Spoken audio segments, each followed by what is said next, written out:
Welcome to the Virtual Strategic Solutions Virtual Reality Simulation System. Accessing legacy dataset. Files loaded, simulation ready. Established around 2151 by Dimitra Romara and Kerry Lee, the Crimson Caravan Company quickly became one of the largest and most influential caravan houses in New California, with 2 out of 6 merchant representatives in the hub's central council. Their rapid rise to prominence was the result of a company policy characterized by others as crazy. The Crimson Caravan would do any job, no matter the risk. As long as the client paid for their expensive services, Crimson Caravan would lead its heavily armed caravans to hell and back. Dimitra considered the danger thrilling and exciting. Apparently, you can only feel alive with bullets flying everywhere and blowing enemies apart. Yet despite their apparent recklessness, the Crimson Caravan had the lowest caravan loss rate, even when you factor in the Masters Army raids, which only claimed 2 caravans by 2162. The Crimson Caravan Company stood the test of time and continuously expanded its operations.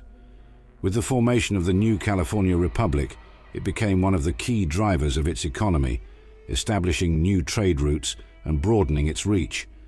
By 2281, pretty much every major settlement within its influence has a Crimson Caravan branch. The Crimson Caravan was also instrumental in reintroducing the bottle caps following the Brotherhood War and the destruction of the Republic's gold reserves. The resulting rush to withdraw life savings and the NCR's failure to pay back in gold nearly led to an economic collapse, mitigated by the NCR government's abandonment of the gold standard and establishment of fiat currency, not payable in specie. Since then, many Wastelanders lost faith in it as a medium of worth, both as a result of it not being backed by anything but the government's word and the inevitable inflation. In response to the loss of faith, merchant consortiums of the hub established their own currency, the veritable bottle cap, backing it with water, exchanging a standardized measure of water for caps. The actual process was very deliberate. Since Hub bridges New California with the Mojave and lands beyond, the merchants conspired to reintroduce the bottle cap as currency out of frustration, stemming from NCR's ineptitude in handling the currency crisis. In the time leading up to the introduction, the merchants laid the foundations for bottle caps as a currency, establishing control of or destroying facilities that could fashion new bottle caps and seizing excessively large caches of old bottle caps. Smaller ones in private hands were left alone, as their owners would readily embrace the returning bottle cap. The Crimson Caravan Company is a well-organized merchant house, working like a well-oiled machine. In its early years, it was based out of the hub, ran entirely by Dimitra and Kerry, whose eccentric ways and enthusiasm for violence pushed it to success, even if he handed out frag grenades as toys to prospective guards. It helped that Dimitra did not care about who worked for the company, as long as they protected the caravans. Although the company had the least frequent departures, on the 3rd and 17th of each month, they covered the most caravan destinations, including the Lost Hills Bunker and Necropolis. The standing company policy was to hire experienced guards only. To compensate for the danger encountered on the way, the guards were paid 600 bottle caps per course, for a total of 1,200 caps for a round trip. The rise of the NCR offered new possibilities for the company, ones it vigorously pursued.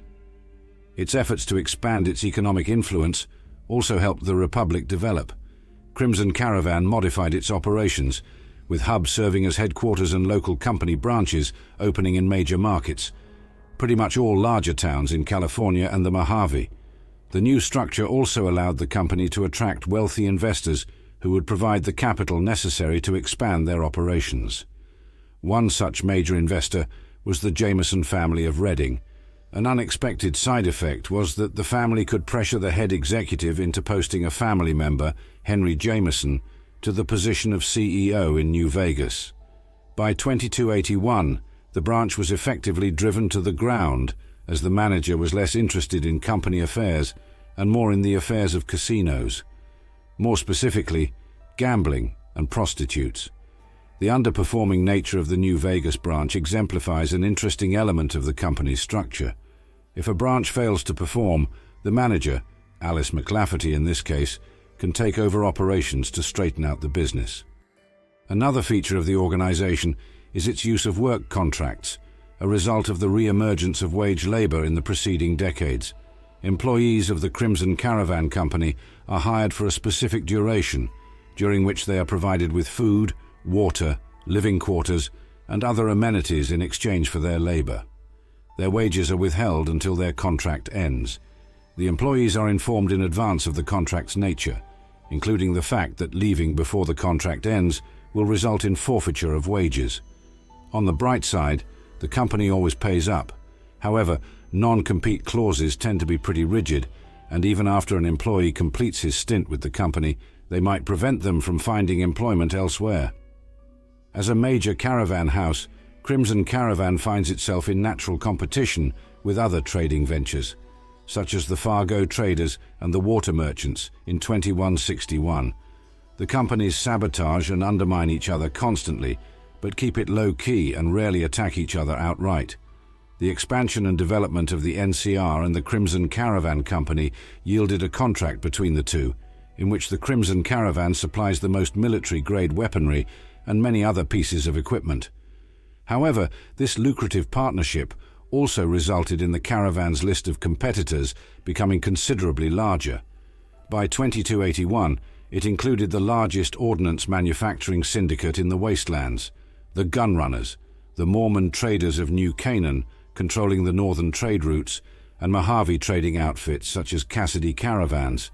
Their old-time rivals such as the Fargo traders also continue to compete. The lucrative NCR armor manufacturing contracts are but one example. The tradition of sabotage and undermining competitors in order to dominate the market was upheld by the Crimson Caravan's head executive, Alice McLafferty. In the Mojave, it included sealing an agreement with the Van Graffs to undercut and/or exterminate competitors, industrial espionage, and simply buying out the competition. The Crimson Caravan is also attempting to establish a branch in New Canaan and run other regional caravans out of business. As the taxes would bring the Crimson Caravan a disadvantage compared to the New Canaan caravans, they might overwhelm them with a flood of cheap NCR goods as a long-term solution. For this, Alice McLafferty would have to call in some favors with her contacts back in California, but the potential profit margins are apparently worth it. The Crimson Caravan Company focuses on reliable, rugged technologies in their activities. Its primary advantages are its industrial and agricultural capabilities, allowing the company to manufacture goods cheaply in large quantities and cultivate crops and livestock for sale and use.